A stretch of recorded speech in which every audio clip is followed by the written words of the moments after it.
ईद से पहले राजधानी दिल्ली में सुरक्षा के पुख्ता इंतजाम किए गए हैं ताकि शांति और भाईचारा बना रहे। दिल्ली पुलिस और पैरामिलिट्री फोर्सेस ने पुरानी दिल्ली के ऐतिहासिक जामा मस्जिद से लेकर उत्तम नगर जैसे भीड़-भाड़ वाले इलाकों तक फ्लैग मार्च निकाला है और इसी दौरान पुलिस की टीमें सड़कों पर उतरकर सुरक्षा का जायजा ले रही हैं और चप्पे चप्पे पर पैनी नजर रखने के लिए सर्विलांस और ड्रोन तकनीक का इस्तेमाल किया जा रहा है।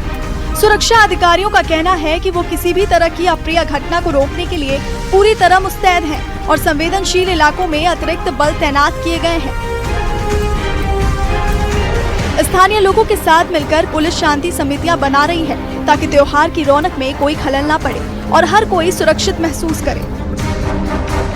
पुलिस की सक्रियता और भारी तैनाती को देखकर जनता ने भी राहत की सांस ली है।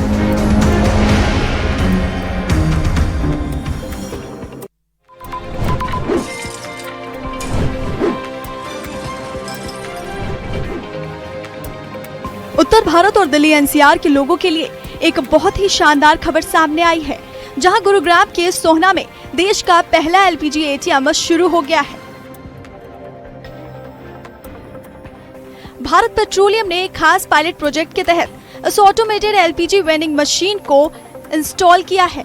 इस मशीन की सबसे बड़ी खासियत ये है कि अब आपको गैस सिलेंडर के लिए घंटों इंतजार करने या बुकिंग का झंझट पालने की जरूरत नहीं पड़ेगी। आप दिन हो या रात 24 घंटे में कभी भी अपनी सुविधा के अनुसार यहां से गैस सिलेंडर एक्सचेंज कर सकते हैं या उसे रिफिल करवा सकते हैं। 6 मार्च को शुरू हुए इस हाईटेक मशीन ने स्थानीय लोगों का काम इतना आसान कर दिया है कि अब सिलेंडर खत्म होने का डर पूरी तरह से खत्म हो गया है।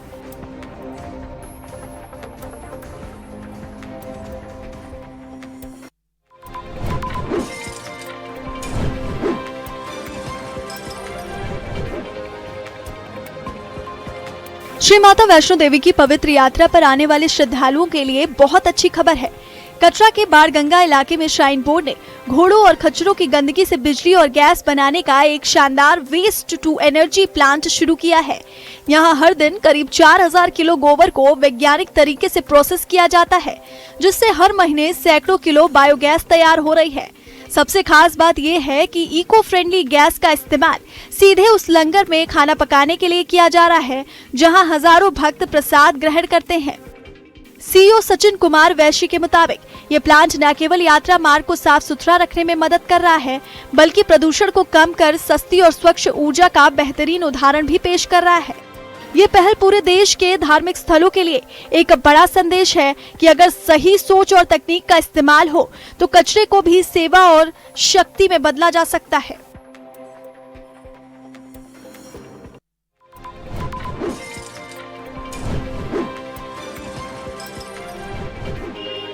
गुलमर्ग के खूबसूरत पहाड़ों से बेहद खूबसूरत तस्वीरें आई हैं, जहां पिछले कई दिनों से हो रही लगातार बर्फबारी ने पूरे इलाके को सफेद चादर से ढक दिया। यहाँ के प्रसिद्ध पर्यटन स्थलों जैसे कोंगजोरी और अफरोत की चोटियों पर 1 फुट से ज्यादा बर्फ जम चुकी है, जबकि मैदानी इलाकों में भी करीब 6 इंच तक बर्फबारी हुई है।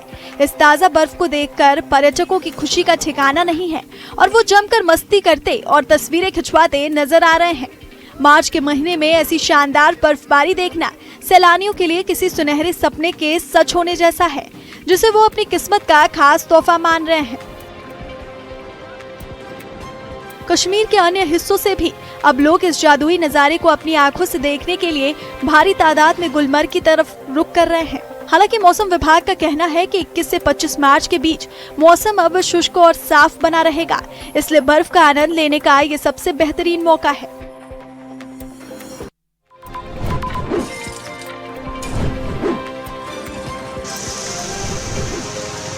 दिल्ली एनसीआर में सुबह की शुरुआत झमाझम बारिश के साथ हुई है, जिसने पूरे इलाके का मिजाज पूरी तरह बदल दिया है। दिल्ली, नोएडा, गाजियाबाद और गुरुग्राम समेत एनसीआर के लगभग सभी हिस्सों में कहीं तेज तो कहीं हल्की बारिश का दौर लगातार जारी है।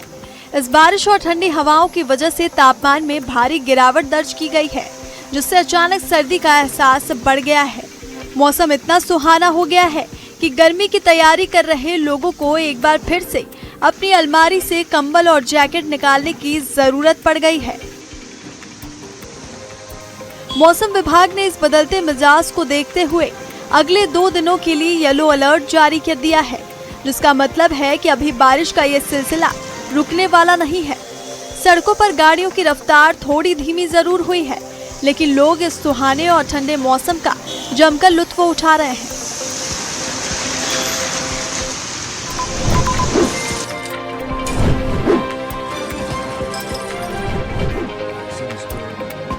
पूरी दुनिया में अपनी मौत की उड़ती अफवाहों के बीच इजराइल के प्रधानमंत्री नेतन्याहू अचानक सबके सामने आए और एक धमाकेदार प्रेस कॉन्फ्रेंस की। इस दौरान उन्होंने बेहद कड़े तेवर दिखाते हुए दावा किया कि इजराइल ने ईरान पर चारों तरफ से एक साथ बड़े हमले शुरू कर दिए हैं, जिससे दुश्मन के खेमे में भारी तबाही मची है। नेतन्याहू ने साफ शब्दों में चेतावनी दी कि ईरान अब बर्बादी के रास्ते पर तेजी से आगे बढ़ रहा है और उसे अपने किए की भारी कीमत चुकानी पड़ेगी। इस प्रेस कॉन्फ्रेंस में न केवल उनकी सेहत को लेकर चल रही सभी अटकलों पर पूरी तरह से विराम लगा, बल्कि ये भी जता दिया कि वो युद्ध को लेकर कितने गंभीर हैं। उनके इस बयान के बाद अंतर्राष्ट्रीय मीडिया में हड़कंप मच गया और कूटनीतिक जानकारों का मानना है कि मिडिल ईस्ट की जंग अब अपने सबसे भीषण दौर में पहुंच चुकी है। अब पूरी दुनिया की नजरें ईरान के जवाबी हमले और इस युद्ध के अगले बड़े मोड़ पर टिकी हुई हैं।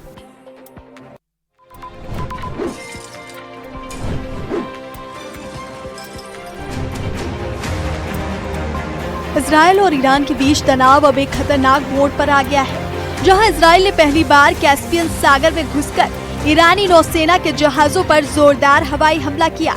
इस चौंकाने वाले हमले की कई तस्वीरें और वीडियो अब पूरी दुनिया के सामने आ रहे हैं, जो तबाही का मंजर साफ बयां कर रहे हैं। अपनी लाइव प्रेस कॉन्फ्रेंस के दौरान इजरायली प्रधानमंत्री नेतन्याहू ने खुद इस ऑपरेशन का जिक्र किया और इसे अपनी सुरक्षा के लिए बड़ी कामयाबी बताया।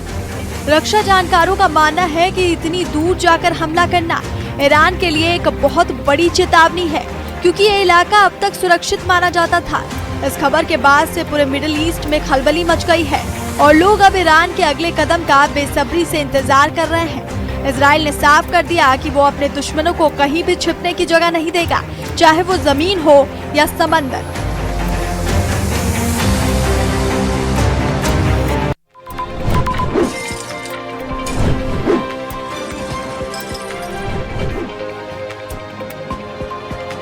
इजराइल के हाइफा शहर में मौजूद बाजान ऑयल रिफाइनरी पर ईरान ने एक बड़ा मिसाइल हमला किया, जिससे वहां भीषण आग लग गई।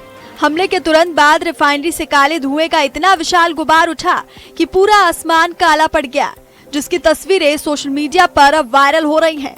खुद इजराइल ने भी अब इस बात की पुष्टि कर दी है कि ईरानी मिसाइल सीधे रिफाइनरी के अहम हिस्से पर जा गिरी है। इस हमले के बाद पूरे इलाके में अफरा तफरी का माहौल बन गया है और दमकल विभाग की टीमें आग पर काबू पाने की जद्दोजहद में जुटी हैं। ये घटना साफ करती है कि अब जंग एक नई और बेहद खतरनाक दिशा में मुड़ चुकी है, जहां दोनों देश एक दूसरे की अर्थव्यवस्था को चोट पहुंचाने की कोशिश कर रहे हैं। अब तेल और गैस के ठिकाने युद्ध के सबसे बड़े टारगेट बन गए हैं, जिससे आने वाले दिनों में पूरी दुनिया में एनर्जी संकट गहराने का डर पैदा हो गया है।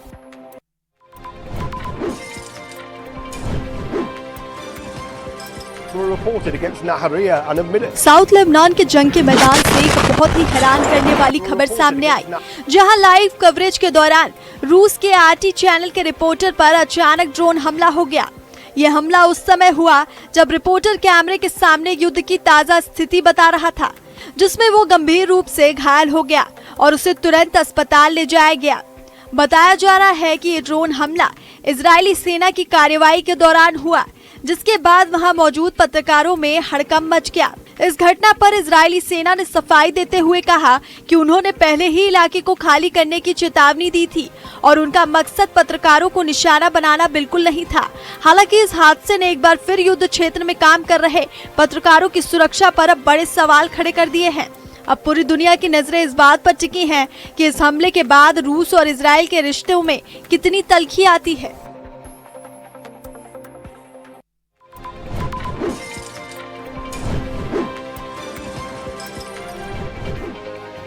सऊदी अरब के लिए एक बहुत ही चिंताजनक खबर सामने आई है, जहां यानबू पोर्ट पर हुए बड़े हमले में ईरान ने सैमरेफ रिफाइनरी को अपना निशाना बनाया।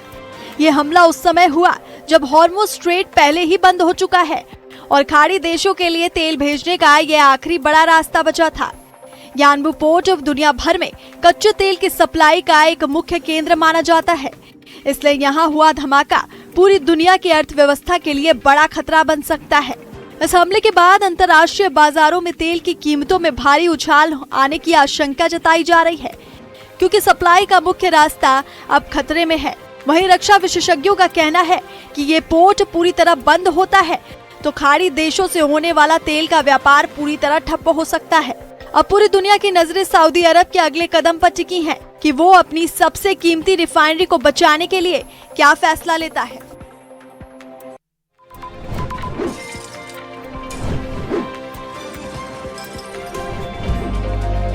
सोशल मीडिया पर आजकल एक नई नवेली दुल्हन का वीडियो तेजी से वायरल हो रहा है, जिसने नेटिजन्स का ध्यान अपनी ओर खींच लिया। इस वीडियो में देखा जा सकता है कि विदाई की रस्मों से ठीक पहले ये महिला ट्रेंडिंग गाने पर टशन में रील बनाने की कोशिश कर रही है। जैसे ही वो कैमरे के सामने डांस करना शुरू करती है, वहाँ खड़ी परिवार की अन्य महिलाएं उसे बीच में ही रोक देती हैं, जिससे माहौल अचानक बदल जाता है। ये दिलचस्प नजारा देखकर लोग हैरान हैं कि कैसे आज के दौर में रील बनाने का क्रेज विदाई जैसे भावुक पल पर भी हावी हो रहा है। वीडियो में दिख रही महिलाओं की टोक टाक और दुल्हन के चेहरे के हाव भाव ने इस क्लिप को बेहद मजेदार बना दिया है। अब ये वीडियो अलग अलग प्लेटफॉर्म पर तेजी से शेयर किया जा रहा है और लोग इस पर अपनी तरह तरह की प्रतिक्रियाएं दे रहे हैं। कुछ लोग इसे मॉडर्न दुल्हन का अंदाज बता रहे हैं, तो कुछ पुरानी परंपराओं और आज के सोशल मीडिया कल्चर के बीच की इस टक्कर को देखकर अपनी हंसी नहीं रोक पा रहे।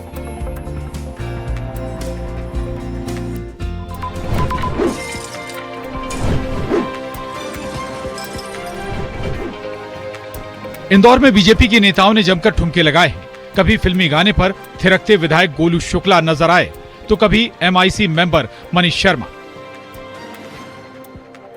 दरअसल इंदौर में बीजेपी ने प्रशिक्षण शिविर का आयोजन किया था। समापन का दिन था और शिविर में बीजेपी नेता मौजूद थे। तभी अचानक से गाने बजने शुरू हुए और माहौल बदल गया। अनुशासन और राजनीतिक चर्चा का माहौल अब डिस्को डांस वाला बन गया।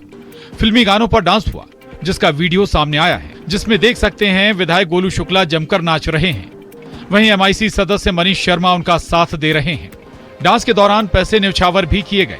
माहौल ऐसा बन गया कि वहां मौजूद नेता अपने पैर थिरकने से रोक नहीं पाए।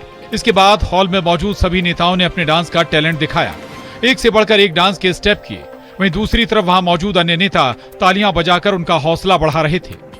ये वीडियो खुद मनीष शर्मा ने अपने सोशल मीडिया ग्रुप पर शेयर किया है।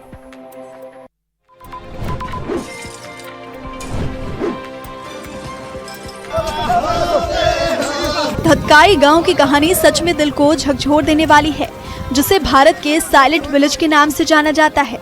इस गांव में करीब 84 लोग ऐसे हैं जो ना तो बोल सकते हैं और ना ही सुन सकते हैं, जिनमें मासूम बच्चे और महिलाएं भी शामिल हैं। यहाँ के लोगों की मुश्किलें तब और बढ़ जाती हैं जब सड़क जैसी बुनियादी सुविधा ना होने के चलते उन्हें बिजली के भारी ट्रांसफार्मर तक अपने कंधों पर लाद कर मीलों पैदल चलना पड़ता है। अस्पताल और पक्की सड़कों की कमी ने इन दिव्यांग ग्रामीणों के जीवन को एक कठिन परीक्षा बना दिया है, जहां हर छोटी जरूरत के लिए उन्हें भारी संघर्ष करना पड़ता है। हालांकि इन चुनौतियों के बावजूद ग्रामीणों का जज्बा और एक दूसरे की मदद करने का तरीका दुनिया के लिए मिसाल बन गया है। पैसा जनरेट हो रहा है यहाँ से, अगर गवर्नमेंट का रेवेन्यू जनरेट हो रहा है तो गवर्नमेंट क्यों ट्रांसफार्मर पहुँचा करके नहीं दे रही है। अब स्थानीय लोग और सामाजिक कार्यकर्ता सरकार से गुहार लगा रहे हैं कि साइलेंट विलेज की आवाज सुनी जाए और यहाँ जल्द से जल्द सड़क और मेडिकल सुविधाएं पहुंचाई जाएं।